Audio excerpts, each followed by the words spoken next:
अस्सलाम वालेकुम।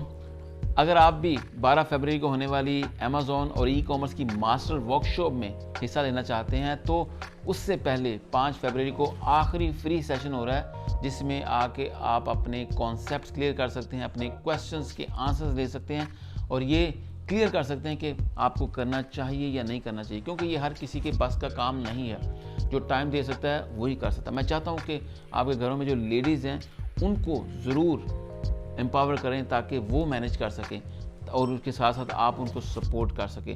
आने से पहले एक चीज़ आपने अश्योर करनी है, आपके पास लैपटॉप होना चाहिए, आपके पास एमएस आईडी होनी चाहिए, बैंक अकाउंट होना चाहिए। ये चीज़ें हैं तो ज़रूर आइए, कॉन्सेप्ट्स क्लियर करें, उसके बाद रजिस्टर करें। चीज़ अच्छी है लेकिन मुश्किल है, बिज़नेस की तरह है और डेफिनेटली बिज़नेस को हलवा नहीं है जो कि प्लेट में रख के दिया जाएगा, खाया जाएगा, मज़े लिए जाएंगे। काम करना पड़ेगा, काम कर सकते हैं तो आ जाएं, सीखें और ज़िंदगी बदलें अपनी।